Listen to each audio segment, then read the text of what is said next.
Dios nunca te va a humillar. Él está diciendo que nosotros debemos de humillarnos.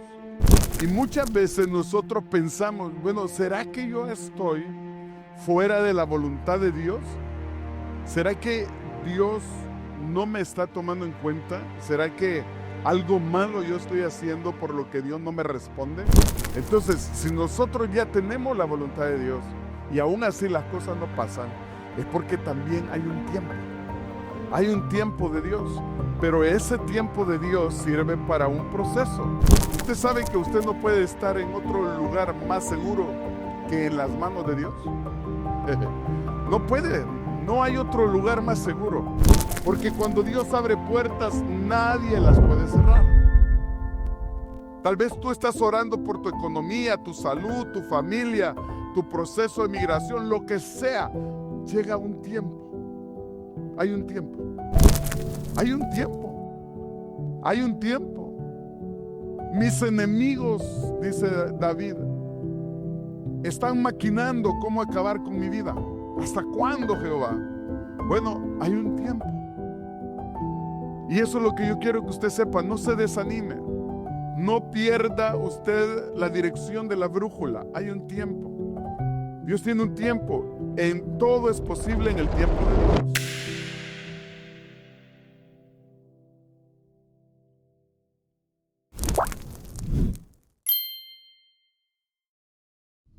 Bueno, yo quiero hacerle una pregunta. ¿Qué haría usted si para usted todo fuera posible? Hablando de lo imposible, ¿no? Que la palabra de Dios dice, para Dios nada es imposible. Pero usted sabe que la Biblia dice que no solo para Dios nada es imposible, sino para los que pueden creer en Dios, todo le es posible. Todo le es posible, así también dice la Escritura. Y yo quiero hablarte de que todo es posible en la voluntad de Dios y en el tiempo de Dios. Porque muchas veces estamos nosotros en la voluntad de Dios, pero fuera del tiempo de Dios. Y usted dice, pero si es que yo estoy haciendo lo bueno, lo correcto, todo lo posible para hacer las cosas, pero es que no me sale, no salgo de donde estoy. Y usted dice, ¿qué está pasando? Bueno, déjeme decirle que puede ser que no esté pasando nada, excepto que todavía no es el tiempo de Dios. ¿Sabe usted? Lo dice aún Eclesiastés, que para todo hay un tiempo. Tiempo para nacer, tiempo para morir, tiempo para reír, tiempo para llorar. Para todo hay un tiempo.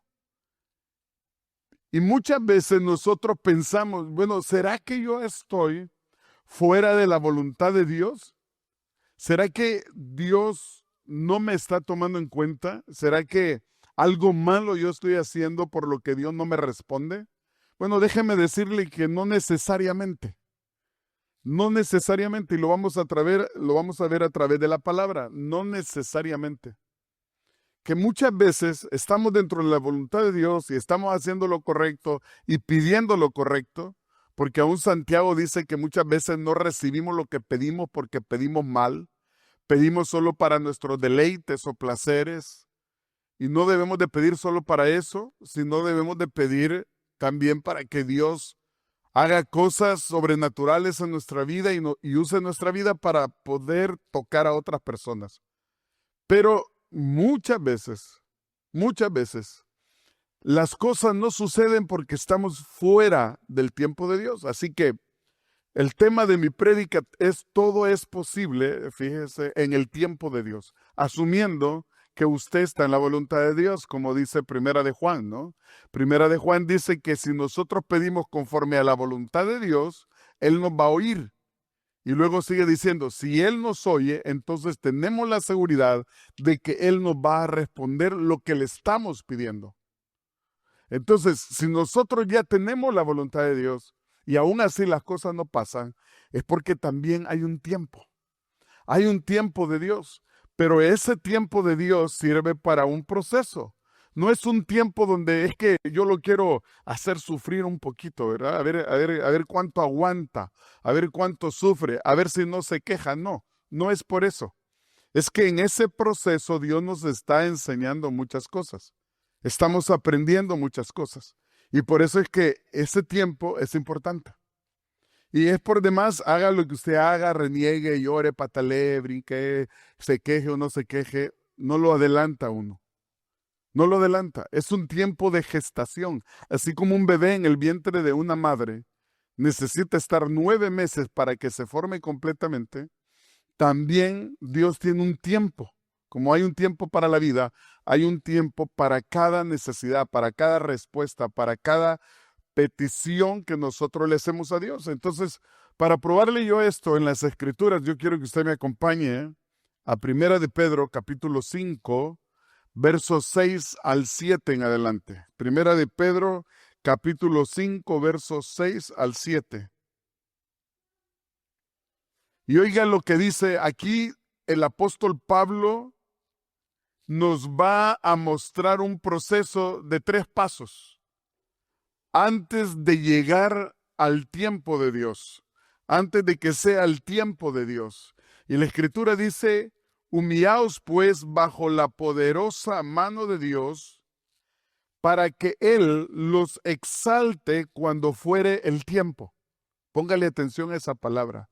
Dice primero, humíllense ante la poderosa mano de Dios, para que cuando ustedes se hayan humillado ante la poderosa mano de Dios, en su tiempo, Él los vaya a exaltar, Él los exalte cuando fuere el tiempo. Y luego dice, y echen toda su ansiedad sobre Él, porque Él tiene cuidado de vosotros, o sea, de ustedes. Entonces, lo primero que el apóstol Pedro nos está diciendo para llegar a ese tiempo perfecto, no al cronos, sino al kairos, al tiempo de Dios, dice el apóstol Pablo que lo primero que hay que hacer es humillarnos. Pero no sé usted, pero muchas veces a la mayoría de personas la palabra humillar es una palabra que no nos gusta, porque lo relacionamos con algo negativo. La humillación la relacionamos con ser ofendidos, maltratados o ignorados, pero no está hablando de ese tipo de humillación. Dios no, fíjese que aún la Biblia no dice que Dios nos humilla. Dios nunca te va a humillar. Él está diciendo que nosotros debemos de humillarnos. Pero la palabra humillar en el griego que habla acá la Biblia es la palabra humildad. Lo que el Señor dice, si ustedes son humildes y reconocen la poderosa mano de Dios, o sea, ¿qué es reconocer la poderosa mano de Dios?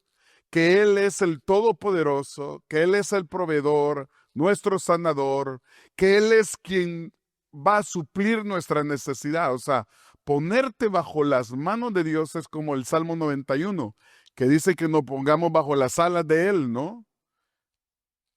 Si usted se pone, es ponerse bajo su voluntad, es confiar, es decir, Señor, yo voy a depender de ti. Porque lo contrario de la humildad es la soberbia, la arrogancia, el orgullo, el decir yo no necesito de Dios. ¿Usted ha oído a alguien que diga eso?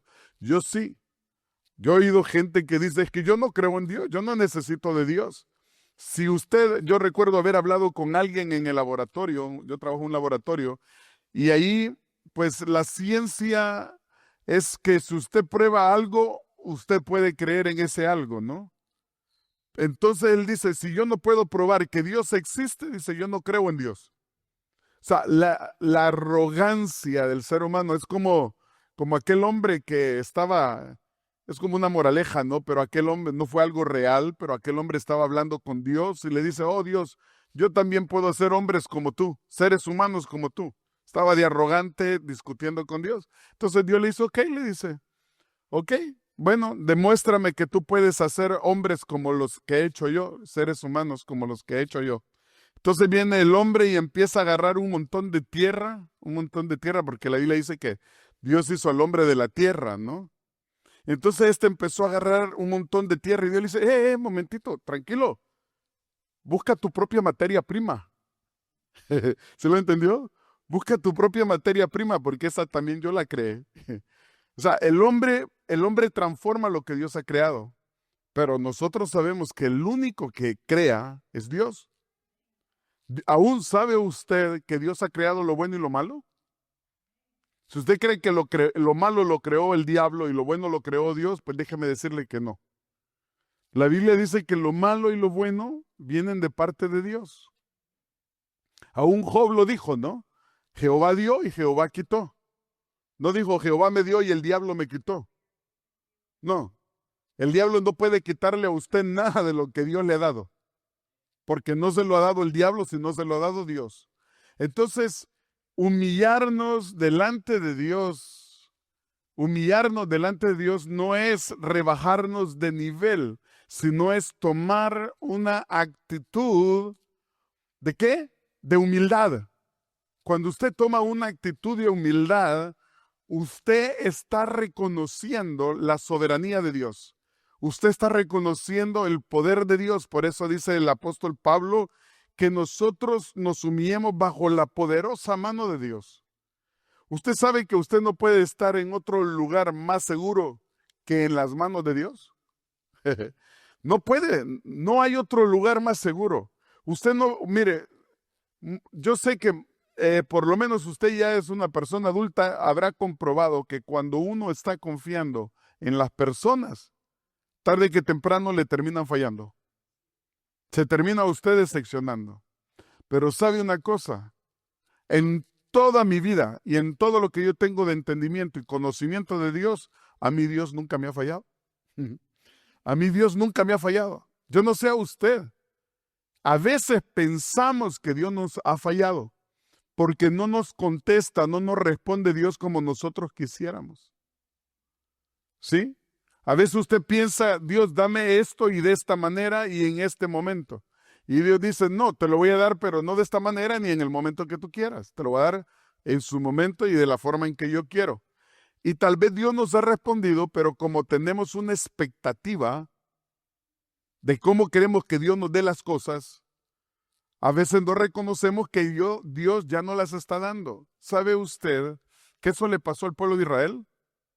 ¿Sabe que el pueblo de Israel, Dios le prometió un Mesías? Dios le prometió un rey descendiente de David. Ellos esperaban un rey que los salvara de la opresión de Roma. Y no entendieron que el rey que Dios les había prometido era para salvarlos de la opresión del pecado, de la esclavitud del pecado. Entonces, como ellos se habían hecho una expectativa, si es descendiente de David, va a venir en un caballo blanco, va a venir con una espada de oro, con una corona, con un montón de piedras, y resulta que el Dios que Dios está mandando, que es Jesucristo, nace en un pesebre. Entonces, como ellos tenían una idea preconcebida, no reconocieron el tiempo de la visitación de Dios. No reconocieron el tiempo de Dios. ¿Me explico? Y muchas veces nos pasa a nosotros. Dios nos está proveyendo, pero como tenemos nosotros ideas preconcebidas, no nos damos cuenta que Dios ya nos está bendiciendo. Dios ya nos está proveyendo. Dios ya nos está contestando. Pero como no es a nuestra manera, no nos damos cuenta o no le agradecemos. Entonces Pedro, acá dice, si somos humildes, nos vamos a poner bajo la poderosa mano de Dios. De lo contrario, no vamos a aceptar las condiciones de Dios. Y fíjese, porque segunda de Crónicas 7:14 dice, si mi pueblo se humillase en el cual mi nombre es invocado, yo iré desde los cielos y sanaré su tierra. Segunda de Crónicas 7:14. Fíjese que no dice otra vez que si yo humillo a mi pueblo, sino dice, si mi pueblo se humillase en el cual mi nombre es invocado, yo oiré. ¿Por qué? Porque la Biblia dice que Dios ve de cerca al humilde y al altivo, ¿cómo lo ve? De lejos. Y la palabra lejos que Dios ocupa o cerca no es de distancia. No es que Dios lo ve lejísimos al soberbio, sino lejos en cuestión de relación, ¿sabe? Dios no puede relacionarse con el altivo, el orgulloso, el soberbio, el arrogante. Dios no puede, porque esas personas nunca reconocen sus faltas, sus errores, sus fracasos o sus necesidades. Siempre están queriendo hacer las cosas como el pueblo de Israel otra vez, por su cuenta. Dice la Biblia que la razón por la que Dios rechaza al pueblo de Israel es porque ellos buscan su justicia propia, o sea, presentarse justos delante de Dios por sus méritos. Pero la Biblia dice que nosotros no somos aceptos delante de Dios por nuestros méritos, sino somos aceptos delante de Dios por Jesucristo. Somos aceptos en el amado a través de Jesús. Entonces, lo primero que el apóstol Pedro dice acá es, para llegar a ese tiempo de Dios, parte del proceso es ser humilde. Y yo sé que es algo que realmente no nos gusta. Yo le aseguro que muchas veces Dios no nos da lo que estamos pidiendo porque Él conoce nuestro corazón. Y Él sabe que a lo mejor vamos a llenarnos de arrogancia, de orgullo, de prepotencia, de autosuficiencia. Y vamos a pensar que es por nuestro esfuerzo y no es por la gracia de Dios en nosotros. Pero mire, nosotros no podemos hacer nada sin la gracia de Dios. Aún aquellas personas que todavía no han conocido, no han recibido al Señor Jesús como su Señor y Salvador, necesitan la gracia de Dios. ¿Por qué? Porque la Biblia dice que el único que da la vida es Dios. Dios es el único. Otra de las cosas que aquí nos está hablando el apóstol Pedro es, otra vez, ¿no? Depender nuestra confianza, poner nuestra confianza en Dios. Y lo dice el Señor Jesús en Mateo 11, 28 al 30. Dice, venid a mí todos los que estéis cargados y cansados, y yo los haré descansar. Y mire, en Mateo 6, 8 dice, no sean como ellos, porque tu Padre, vuestro Padre sabe de qué cosas tenéis necesidad. ¿A quiénes ellos se refiere? Al mundo. Ve, el mundo se preocupa qué es lo que va a comer, o solo el mundo debería de preocuparse, qué es lo que va a comer, qué es lo que va a vestir, dónde va a vivir, dónde va a dormir. La palabra dice que los hijos de Dios no deberíamos de tener esa preocupación. ¿Por qué? Porque dice, porque vuestro Padre sabe de qué cosas tenemos necesidad. Eso es una dependencia, ¿no?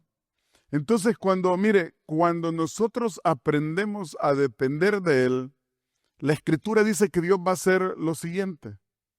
Dice que nos va a exaltar en el tiempo debido.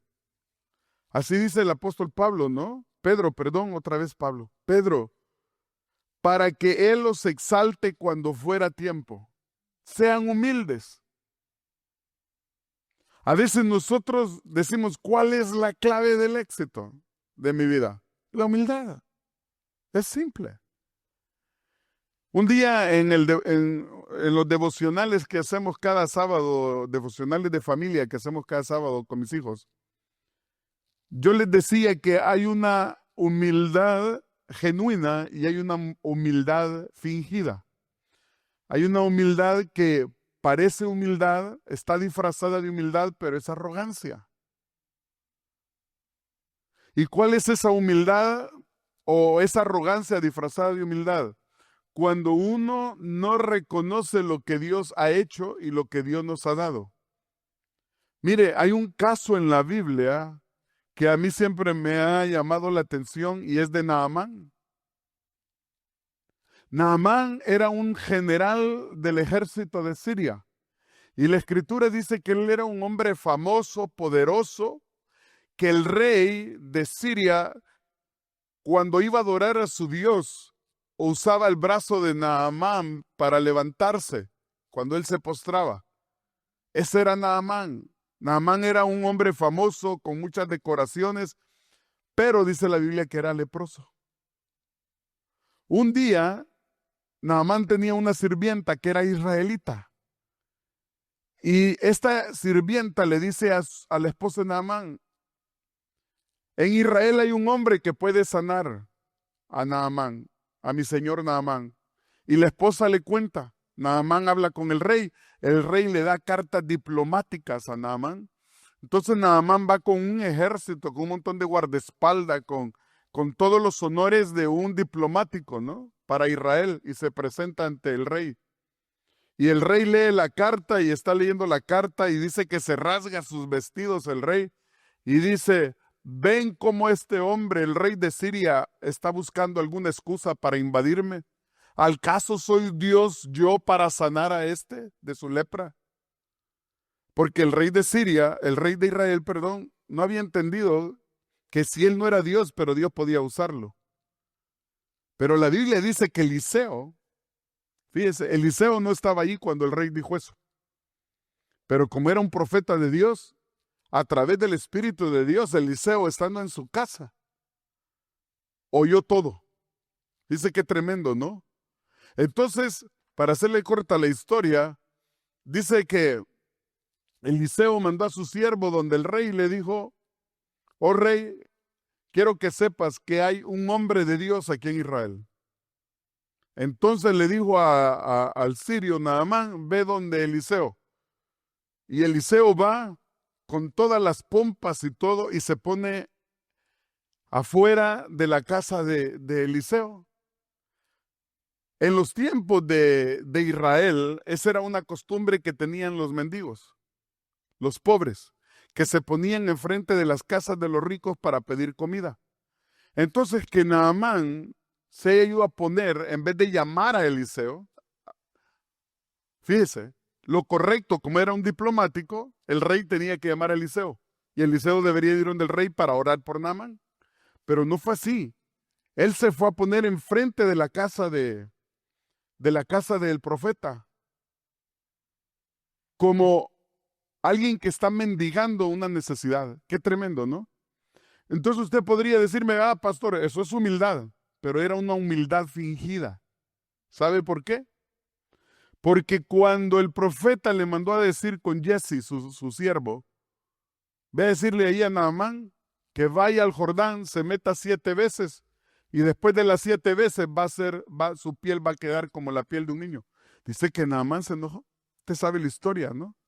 Naamán se enoja y dice, ¿al caso no hay en Siria mejores ríos que aquí que ese río sucio del Jordán? Y se fue enojado. Y dijo todavía Naamán, fíjese, a esto voy yo. Naamán dijo, yo creí en mi corazón que él iba a salir, iba a invocar a su Dios.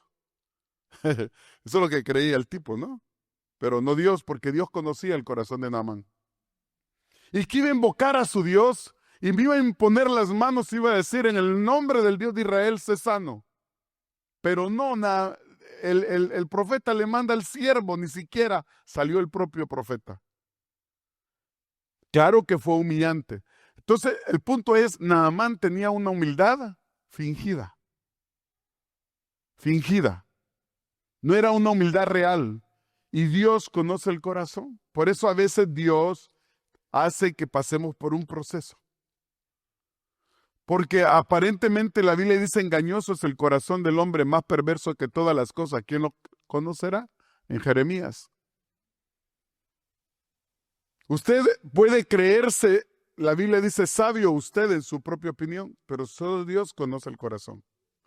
Entonces dice que si nosotros nos humillamos, Él nos va a exaltar a su tiempo.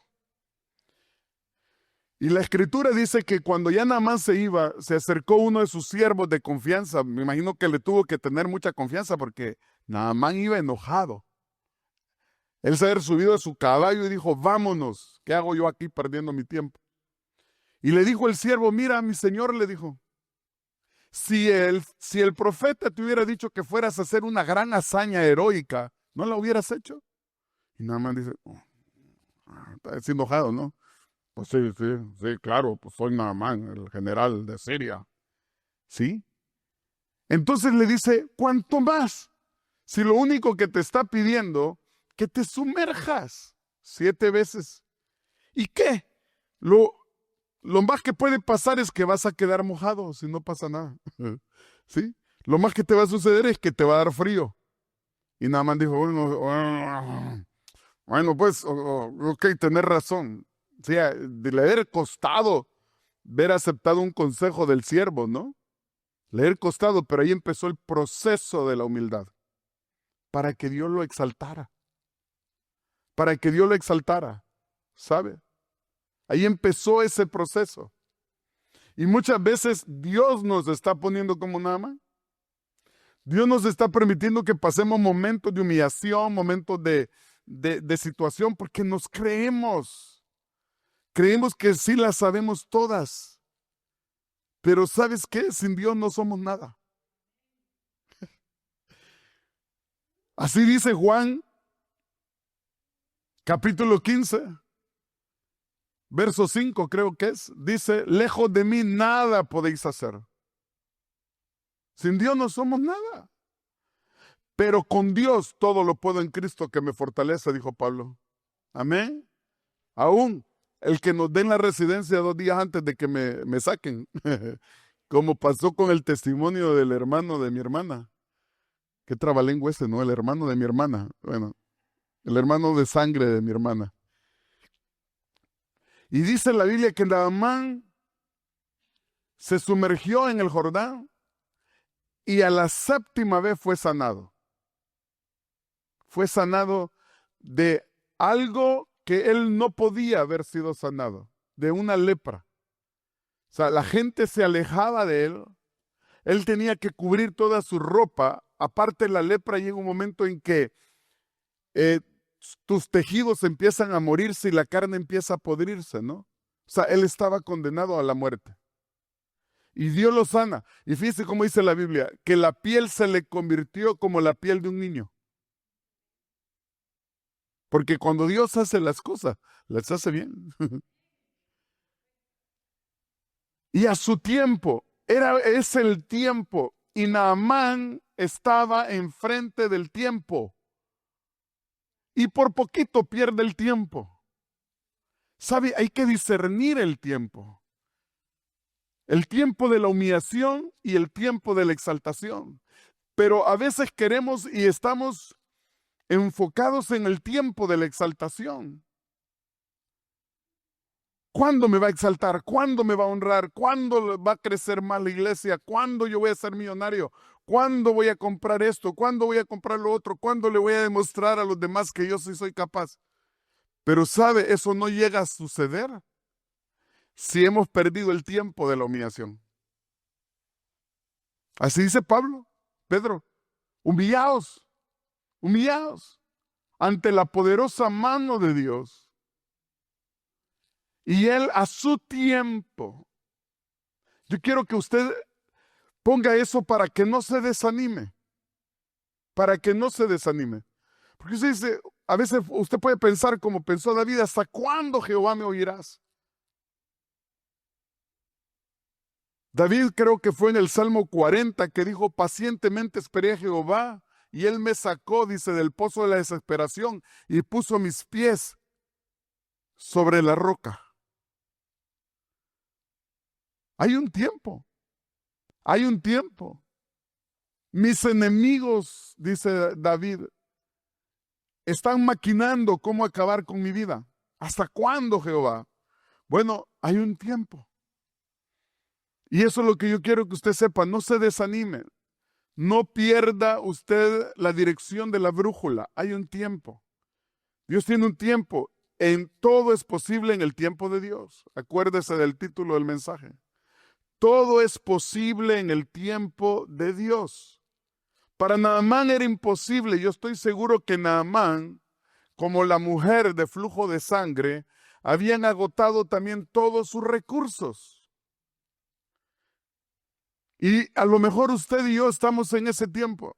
Yo le digo, yo creo estar en ese tiempo, donde creo haber agotado todos mis recursos. De ver hacer esto, hacer lo otro, aquí, allá. Y Señor, pero ¿cuándo va a venir eso que tú dijiste? Bueno, mientras viene, hay que ser humilde, porque ese es el secreto. Porque hay un tiempo de la humillación y hay un tiempo de la exaltación. Y dice, a su tiempo serán exaltados, dice. Y mientras tanto, ¿qué es lo que tengo que hacer? Dice el apóstol Pedro, bueno, lo dice en el verso 7. Dice, mientras tanto, dice, echen toda su ansiedad sobre Dios. Porque Él tiene cuidado de ustedes. ¿Qué es echar toda nuestra ansiedad? Es decir, Señor, yo sé que tú me das la fuerza. Yo sé que tú vas a proveer. Yo sé que esto va a pasar. Yo sé que hay un tiempo. Pero para mientras yo voy a confiar en ti. Te entrego mi carga, te entrego mi necesidad, te entrego mi sanidad, te entrego mi milagro. Eso es echar nuestra ansiedad. Señor, cuánto he orado, he ayunado, he sembrado, estoy haciendo tu voluntad, pero no pasa nada. Dice el Señor, bueno, mientras llega el tiempo de la exaltación, echa toda tu ansiedad. Ven a mí y pon toda tu carga, descansa. ¿Sabe? No hay mejor cosa que sentir descanso. Y hay un descanso o hay un agotamiento que no se quita con dormir y es el agotamiento del alma. Usted puede dormir 24 horas seguidas si quiere, 3 días seguidos. Pero si usted está agotado en su alma, usted se levanta cansado, ¿no le ha pasado? Usted se duerme con un problema y se levanta con el problema, abre sus ojos y siente que quiere volver a echarse otra vez la sábana encima. ¿Sí? Pero ¿qué dice el Señor? Dice, mira, no gastes energía, hay un tiempo, solo espera. Mientras tanto, dame tu carga, dame tu necesidad. Es otra vez, tiene que ver con la humildad, confiar, descansar, confiar, esperar que Dios está obrando. Cuando usted, mire, hasta la palabra lo dice en Santiago, que aprendamos como el sembrador. Los que trabajan en la siembra nos pueden dar ejemplo de eso. Porque ellos siembran la semilla. Al día siguiente van y la abonan, la riegan, le echan agua, le vuelven a poner abono. Pero por un buen tiempo ni siquiera sale un pedacito de señal sobre la tierra. Pero el sembrador sabe que en algún momento ese fruto va a salir. Esa cosecha se va a dar en algún momento. Y eso es lo que uno tiene que esperar. Confiar que Dios es bueno. Dios desea lo mejor para nosotros. Créalo. Yo creo que ni su mayor o mejor deseo que usted tenga supera el que Dios tiene acerca de usted. ¿Sí? El deseo de Dios, si usted pudiera leer el corazón de Dios, la mente de Dios un ratito, usted se quedaría así como, ¡wow! No sabía que todo eso Dios quiere para mí. No sabía que todo eso Dios desea para mí. Claro, viene la pregunta suya, pues, si lo desea tanto, ¿por qué no me lo da? Porque todo tiene un tiempo. Porque todo tiene un tiempo. Y hay un tiempo de proceso de humillación, pero usted viva creyendo que también hay un proceso y en ese proceso hay un tiempo de exaltación.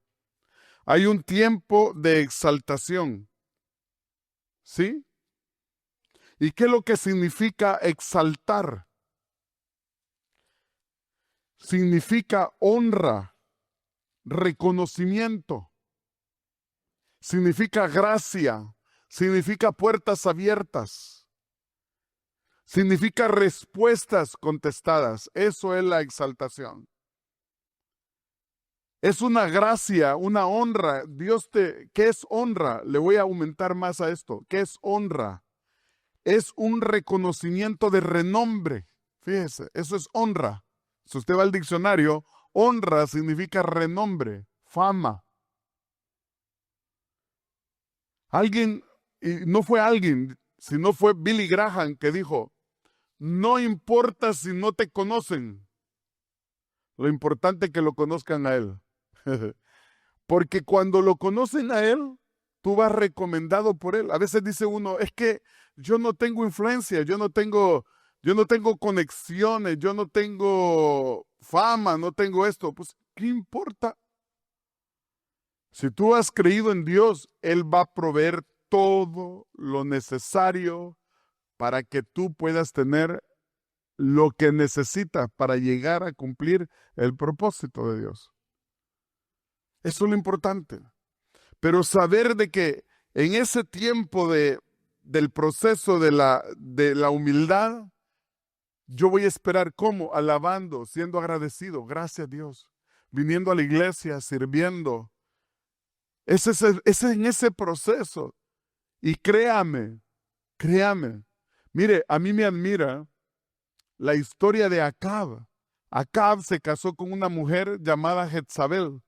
Jezabel era una sabandija, pero de las buenas, mala, la desgraciada. Era una pagana, hija de sacerdotes paganos, una manipuladora hasta lo último. Esa manipulaba hasta el diablo, créalo. Y le contaminó el corazón a Acab. Y Acab dice que es uno de los reyes de Israel que hizo de lo peor delante de Dios.